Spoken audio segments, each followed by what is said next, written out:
I'm Gabe Lullo, and welcome to the Do Hard Things podcast. We're talking to go-to-market leaders and entrepreneurs who have conquered the challenges, the hustle, and the grind. Get ready for real talk, real insights, and no fluff. But the hardest thing in the world right now is not actually closing deals, it's actually getting somebody's attention. If you don't have that hook in that first 5 to 10 seconds, guess what? They're going to scroll to the next one.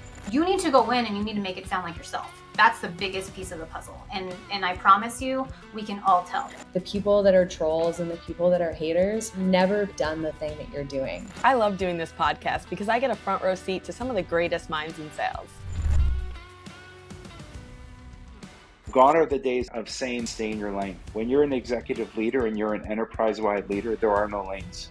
You've got to be partners. Curiosity is like when the type of questions you ask is sometimes the value that you bring. I need you to tell me when you're ready to buy or what you're ready to do. And I think it's changed so much into like adding more value. And if you're not doing that, then you're definitely going to come off as desperate. High pressure selling is like a dinosaur tactic at this point. No parent is like, oh, you should be a salesperson when you grow up, right? Everyone's like a doctor, lawyer, whatever crap. It's never salespeople. It's not your job to motivate people. It's your job to find motivated people. It's not cockiness. It's not arrogance. It's confidence knowing I know this and I know that I can help you. From where I started to where I am today is all because I learned how to sell. And there's too many people who have only been doing this for 5 freaking minutes. Sit down, close your mouth, actually go out there and get yourself beat up. Then come back and tell me if something is dead or not. That is exactly why I started this podcast, because right there, that's the epitome of doing hard things.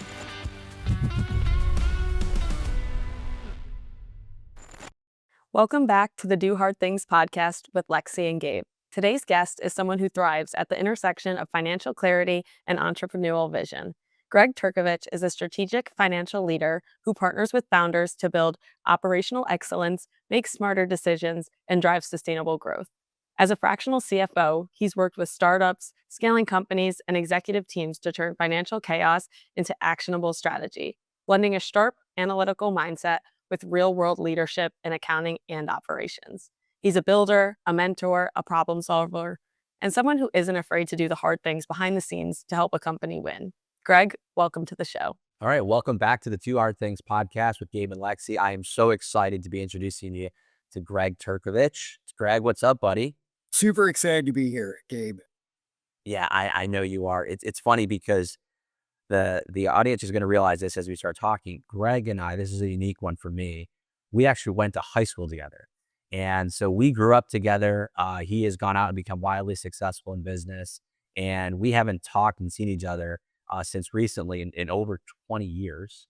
But now we're 25 years. Oh, now you're aging us. So yeah. And so it's been great to reconnect with you and see your family and see what you've been able to do over the last 2 decades and the success you've been able to accomplish. It's really, really cool to reflect on this. But this one's a fun one for me, Matt, because, you and I used to play, Little League baseball together. And now we're on a podcast in our 40s. It's pretty awesome to see. Yeah, it's pretty crazy. I feel like it's a full circle moment for sure. Absolutely. But you're here not because we're friends. You're here literally because you have been building business, uber successful in your craft, have been employed a lot of people and really, really successful right now in your space. So why don't you tell me just a little bit about your origin story and how did you end up becoming, into what you do and how passionate you are about it? Happy to share. So for me, it all started with a backyard game called Can Jam. So let's rewind the clock back to the high school days, actually. So I started playing Can Jam back in high school. It was a product that was made in Buffalo and seemed like a lot of fun. Fast forward to 2006, my wife and I moved down to Charlotte, North Carolina, brought the game, got everybody hooked on it, and they wanted to play and they wanted to buy the game. You couldn't buy it anywhere around here. So I called the company and said, hey, look, from Buffalo, I love your game. Can I sell it for you in Charlotte? And that right there was my first taste of entrepreneurship. So I worked in banking finance at the time. Can Jam put our house on their website as a store. My wife would fulfill games. We would host tournaments. And it was just a really fun thing to do. Fast forward 5 years later, We moved back to Buffalo. I kept in touch with the owners, and it turned into some accounting consulting, right? That turned into, we tried to buy the company in 2013. Deal didn't work. It's okay. So they reached back out about 3 months later. I joined them as an equity owner. We grew the company over 4 years and months, sold it to private equity backed Wild Sports. And that was the beginning. That was the first true taste of entrepreneurship. And once I was in, I knew that was going to be the path. You've had a great backstory and so much success. So cool, because that game, since I've known it, has been very popular. But let's go back to the beginning. What was your first real taste of financial operations and what made it hard? Oof. There were so many hard things in the early days, right? So if you think about the way CanJam was structured, we basically had 3 people doing all of the work. We scale it to multi-million dollars in sales. We're working with the biggest players in the space: Walmart, Target, Dick's Sporting Goods, Amazon. And when you have a lean team, you have to touch everything. At the time, it felt like a curse, right? Because you're working all the time and you feel like you never have enough time in the day. In hindsight, that was the biggest blessing I could have ever had, right? So being on the accounting side, I'm touching the accounting every day, but I'm also helping run the operations. And as you're working with different departments within the company, you can connect those dots better than other people can in the space. So it evolves into figuring out how to prioritize your time and what really moves the needle in a business. So I can recall a time when I was on vacation back in, this was 2015. It was Thanksgiving, and we had a product that was an LED light up ball. We had some success in the early days with this ball, but this year we were running a deal. So we put the deal on, and Black Friday morning, I get an email that we sold 10. Great. 10 minutes later, we sold 50. 10 minutes later, we sold 100. Over the weekend, we sold 5,000 units of that product. So immediately Monday morning, we have to ship 10 to 20 times the volume that we're used to shipping. So there's an immediate pivot to, okay, now operations has to be the priority. How do you figure this out? So it's a constant pivot and challenges that you're working through, but all of those challenges over time build up to give you a background to understand how a business works and how to best make it scale. Love this. Okay, so it's funny. Usually, when I work with entrepreneurs, right, they have to get the money thing right, and most of them don't know it. They're software developers, so they come up with a really cool product. They're sales guys, so they know how to sell any product, so they start a business, and the money piece is really what they lack, and it's the most important piece, in my opinion. You have a different take on this. You're the money guy, and now you're an entrepreneur running and helping companies scale. So walk me through, like, even in the early years where, your time spent analyzing where the money is going and how it can be better used. Where is that lesson for people who are listening that you learned on in the early days that still applies today? It's a great question. And it always comes back to the numbers, right? Because the numbers don't lie. But step one is getting your numbers right. So once your numbers are right, you should have a general understanding of how much should I be spending on COGS? How much should I be spending on marketing? And use that general framework to make sure you're driving the company with the financials in the right direction. So there was a company that I worked with early on where the brand seemed great, seemed cool, seemed like it was growing, but it was growing for all the wrong reasons, right? So when you start to peel back the financials, we could see that 60% of the revenue was being spent on marketing and 40% was being spent on COGS. So it almost looks like from the outside, the company is super successful and growing fast. But when you peel back the layers, it's not a sustainable growth. So just understanding what those metrics are that really should drive your business to be a long-term success is super key to making sure, one, you can grow, but you can grow in a sustainable way where you'll have a company long term. That's huge. And on the flip side, did you ever have a moment where the numbers didn't really add up and you had to make a tough call? And what did that teach you? I feel like there's been so many tough calls. I feel like one of the probably most recent examples was a company that I worked with was light on cash. They're burning cash fast, and it's getting to the point where the founders have to decide, do we continue to take payroll for ourselves, burn cash faster, or pause payroll for us and hope that the company can kind of get through this short-term pain? And those are some really tough decisions to make because there's downstream impacts of, taking your foot off the gas and what will it do to your brand. But ultimately, the company needs enough cash to survive, right? So the company ultimately made the decision to cut the founder pay to zero, which was very painful short term. But on the other side, they stripped out all the expenses that they didn't really need. So they came out on the other side with a much more profitable, sustainable brand and are now doing great and growing in a way where, the payroll is now back and higher than ever. That's amazing. So when it comes to those types of tough decisions and those early experiences, how are you now able to work with founders today? Of course, you're bringing your experience to the table, but what are you looking for? What are those questions you're asking, founders that are working with you initially to make sure that you're working with them the right way? A lot of conversations with founders over time tend to start with gut feel. Yep. The founders run the business for a long time and they feel like X, Y, or Z is going well, and this is where they're spending their time. And I've come to appreciate that gut feel does not always translate to reality. And once you have good data, you can really move the needle based on what that data says, right? So I've come to appreciate that leading conversations with data first, certainly having the conversation with a founder to understand where the gut feel is coming from and history and everything else, that's all great. And it kind of rounds out the analysis.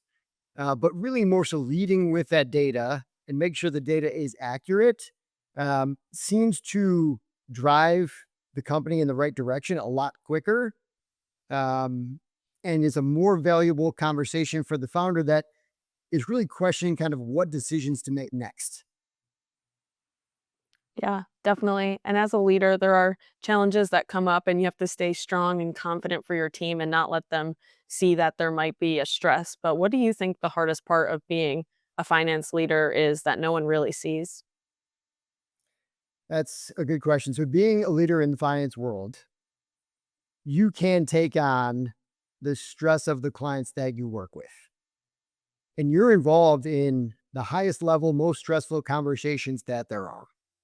So when there's a company that's over levered or they're burning through cash faster than they can raise cash, there are times when there's difficult conversations around payroll sitting soon and we don't have enough cash today. And there's literally hours between the time when they're going to get cash in and they need that cash for payroll or other critical aspects of operating the business. And when you're involved in a lot of conversations like that at the same time, you can take on that founder stress in a way where you become stressed about their business as well.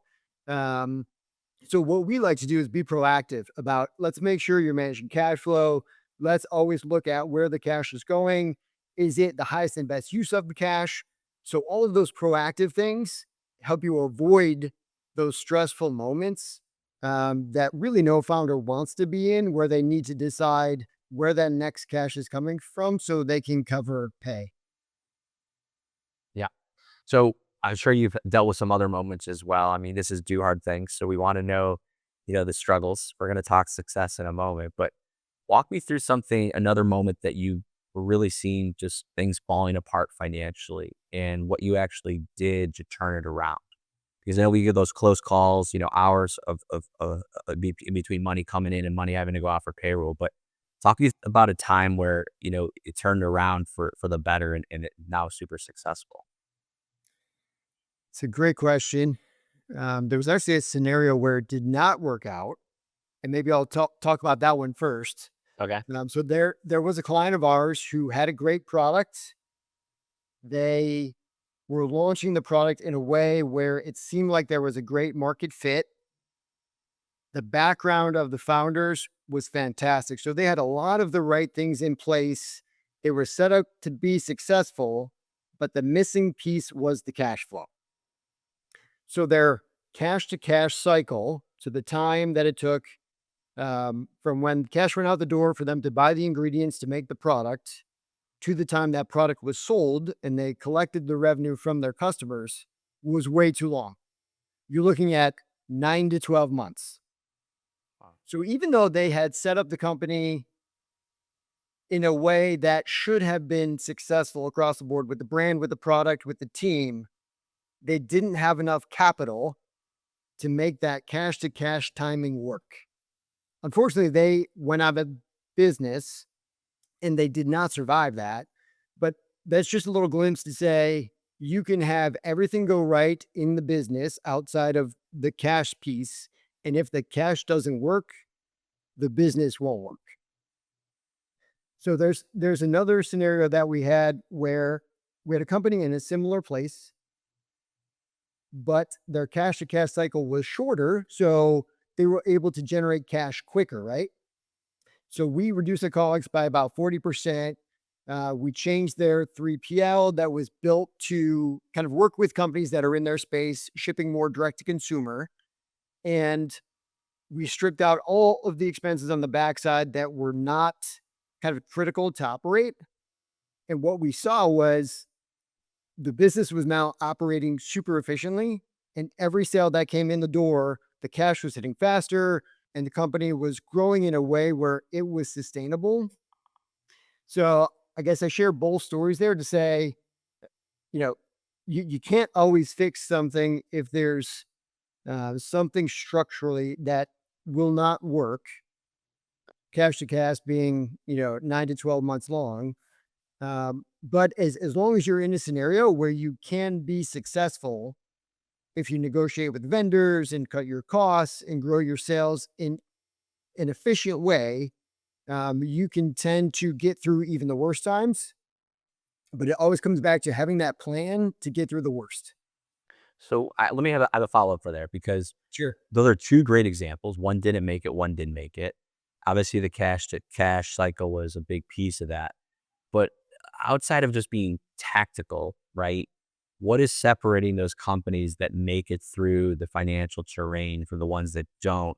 That isn't just always like a tactical situation. Is there a bigger piece to this that you see founders push through these financial challenges? Because everyone's going to have it, right? No matter how big or small you want to be in business, you're going to have financial challenges when you start. So what do they need to have? What's that secret sauce that you've seen have them get to the end of the Sahara Desert, if you will? Every founder will go through tough times. From what I've seen, the founders that are most successful, they intake data, they understand it, and they make decisions to pivot quickly. The founders that tend to struggle will see the data. Maybe they won't understand it as well, but they'll push the decisions down the road. And the more you push off a hard decision to get your company back on track, the harder it is to dig out of that hole, right? And so the founders that are ingesting as much data as they can, they're understanding it, they're distilling it down to here's how it impacts my business and here's what changes I need to make to get back on track. Those are the founders that tend to be most successful and grow companies in a way that are making constant little changes to always stay on track. Got to make the tough calls. Yep. You got to do the hard things. Exactly. Love that. And companies come to you when they need financial help, but do you think people tend to bring you in when it may be too late? And what are signs that people should look for a financial advisor? The number one thing is if they don't understand their financials. We see this a lot where a founder thinks they know what a balance sheet is and a profit and loss is, but if they can't walk down the balance sheet and tell you exactly what's on it and why, and they don't understand maybe why their margins are all over the board month over month, or why certain expenses are the way that they are, that's a sign that they should bring in outside support. Job one is always understanding the numbers and making sure the numbers are correct. Because if the numbers aren't correct, you're making decisions with bad data and you're not really sure what the impact is going to be. Good data leads to good decisions, which leads to good outcomes. And the most successful founders that we work with have that process nailed down, where they're focused on the data that moves the needle and they're making decisions to make that data better over time. Yeah. And you've helped shape the financial foundation of many businesses. Why do you keep choosing to show up for this work? It's the work that I love. So funny, after 25 years of being in finance and accounting, this is the first role where I just feel like myself. I did the public accounting thing, I did banking finance, but until I got into a world where I was an entrepreneur, owned CanJam, owned a company called Kick It, and could really see the impact of what we were doing on the accounting side to make our businesses better, then I started having the conversation with other founders to share what we were doing. And it seemed like they were deriving a lot of value from the conversations we were having. So then we started the firm, and it seems like it's kind of snowballing on itself because the accounting industry is built on delivering financials and numbers, but there really aren't a lot of firms out there that are kind of marrying the numbers with strategy and delivering both at the same time. So a lot of the founders that we work with, they worked with accountant in the past, and that accountant had delivered numbers. We deliver the numbers, but we focus on the strategy and that conversation. And it's that value that keeps me going. I get so excited when, a founder is growing and they're hitting their goals. Those are the conversations that I love. And I feel like that's the piece that keeps me going. Absolutely. So there's one thing that I learned many years ago when I took over the financial division of a company. I had the ability to understand the numbers, right? So I have an economics and finance degree, so I knew the P&Ls. I knew all the numbers, and I knew that they were accurate. But what I had to learn is how to speak to the numbers. So I was reporting to the CEO, and I said, okay, he was a lawyer as well. So he asked me all these questions and I had to be able to speak to them. And I know that's one thing that's a little bit different when it comes to you is you're working with founders and leaders talking about strategy. And again, speaking to the numbers is how I look at it on what you do. Because again, the numbers are the numbers. You can't get away from it. But how do you actually make decisions on it? How do you lead off of those numbers? How do you shape the business off of those numbers? How do you defend why, we should be keeping to double down on marketing right now and because of those numbers? Maybe they're too high, but we have a reason why we're doing this for a short period of time. So how do you advise and mentor teams and what systems are you building around them so they can lead the company as opposed to just, have numbers in front of them and data is all very, very binary? Yeah, that's a great point. Being able to distill the numbers into a story and a strategy is so much more an art than a science, right? You can understand that a 60% margin is better than a 50, but you may not know what levers to pull to get to that point, right? So we not only distill down the numbers and say, here's the metrics that you should look at. Here are the metrics that are improving and the metrics that are going the wrong direction. But we take it one step further and say, okay, if you want to improve the margins, here are the conversations that you can have with the factory, with the suppliers. You can increase costs here, here, or here. We'll tend to drill into sales by channel to talk about, hey, when you're selling on Amazon versus Shopify versus wholesale, here's what the profitability looks because the cost of selling in every channel are different. And it's weaving the numbers with that story that then should align to the founder's strategy that is so critical because without that connection, you just have numbers on a page that you can't really action. Right. And from an outsider looking in, I see your success, but what does success look like for you personally? And how do you help people you're working with help you achieve that success? So I started my firm about a year ago and always had the vision that we need to present accounting and strategy differently. We're not just a standard accounting firm.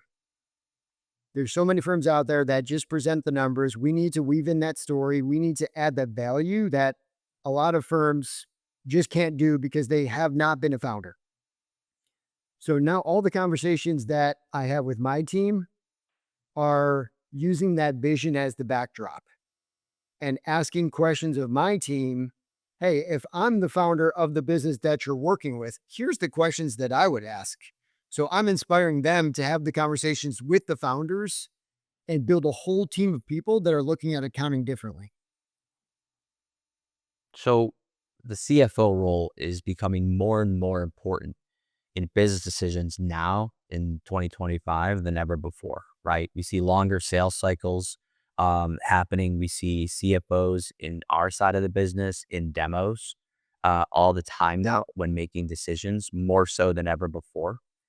So they're very much more of a hands-on role, especially fractional CFOs coming in and really, working with new tools, new changing of business, new technology. How is that shaping? What do you see right now? What's trending? What's working? Where's technology right now involved in the CFO side of the business? Technology is a blessing and a curse. When it works well, it's great. When it doesn't work well, it can make a mess. So just watching technology evolve, right? I always think about how do you get the process correct out of the gate, verify the process is correct, it's producing good numbers on the back end, and then use tech to make that already established process more efficient. We see a lot of founders that go tech first. They don't have a process yet, but they almost see the tech as a solution on the accounting side. So they're bolting on tech tools, but not understanding the foundational accounting work that has to be done. So then those tools are bolted onto, say, QuickBooks incorrectly. And the result is your books are wrong. And then we jump in 6 months later, have to unwind everything because they went tech first instead of process first. So we always lead with, hey, here's what the correct process should look like on the accounting side. Let's build it manually. Let's know that the data flow is correct. And then if there is a tech tool that can make that process more efficient, easier, save time, totally, let's bring that in because making the accounting more efficient is the name of the game. You make that part more efficient, you have more time to talk strategy. But if you lead with process, you'll typically avoid a scenario where you basically have to unwind months worth of books that are not correct. Yeah, that's amazing. And with AI, that comes a lot of questions. How is that currently affecting the financial role? And do you see AI stepping in and being helpful once the processes are in? Or do you think AI doesn't really have a role in finance right now? AI definitely has a role. So just thinking about how AI is used today in its simplest form. So if you're on, say, QuickBooks Online can now identify, okay, if your transaction meets these criteria, here's where it should get booked. You can set up rules, automate a lot of the process. So there's a lot of good that comes with AI and tools that work. Where it doesn't work as well is if the scenario changes slightly over time and there has to be some sort of interpretation. The AI is not quite smart enough to know the nuance of accounting to make adjustments. So there's definitely a place for it where it fits well and where it's repeatable. And I think it will evolve over time to get even better. I think you'll continue to see more tools in the AI space get added into the accounting world. And it will continue to evolve probably over the next couple decades. But I think the core will always be that accountant that understands the process and can build the system with the right tools. And that will separate that accounting firm from everybody else that's just trying to use tools to avoid work. So, okay, content right now, is really becoming very different these days, especially for founders. I mean, we're on a podcast right now. If it was 5 years ago, I would have never assumed I'd be doing podcasts. I never assumed I'd be doing so much content for LinkedIn. You know what I mean? I was just building a business. But now in the age of social media and the age of all of this, TikTok generation, you know, and LinkedIn is adapting right now. I think everyone's getting the message that from a business perspective, LinkedIn is on fire when it comes to finding out, learning, staying sharp. But here's a twofold question. How are you staying sharp in your space? But also you're posting as well, right? I see your content. We connected through LinkedIn. Your content is phenomenal. Why do you think that's valuable? And where are you seeing other people learning about you and your company through social media? Well, I think the evolution of social media has given everybody access to a much wider range of data and people that are kind of experts in their own space, right? So when I think about best practices, I'm always consuming as much data as I can from industry experts, from LinkedIn, from clients. Like I love the fact that we have so many clients in so many different industries, and I can see their books. I can talk to the founders. I can kind of connect all of those dots between industry trends and founder sentiment and what's going on in AI and tech, and feel like that insight is so much more broad than most founders can have. Typically, they're focused on their business, the tools that they use, their team, and they don't get that broader view perspective. So I try to use all of the data that I capture and the knowledge that my team has and disseminate that as much as possible through LinkedIn to my clients directly. But it's a really unique perspective to have when you have this much access to data on LinkedIn and founders, that you're in a position of almost too much information, and you have to distill it down into what data will work best for each client and go about it that way. I almost feel like we're getting to a point in social media where there's a lot of information out there that's not great. And how do you comb through that quickly so that you're focused on the data that will add the most value? Yeah. Well, Gregg, thank you so much for your time. Who is the right person that should reach out to you, and where is the best place for them to reach out? It's a great question. So we work with founders that run companies between 1 million in sales and I would say 50 million in sales. The founders that we work with are looking to have a better handle on their accounting. They want a strategic partner to help them grow. We're agnostic about the industry that we work with, but we do work with a lot of companies that are in the CPG space, that are in service, manufacturing, distribution, and they can reach out directly to me. Awesome. Gregg, thanks so much for joining us, man. We're super pumped about you being on this, and we can't wait to get the word out, and you're crushing it. So keep doing what you're doing, and big fan of yours. So thanks so much, Gregg. Yeah, it's been great. Appreciate you guys having me on. I still can't believe it's been 25 years.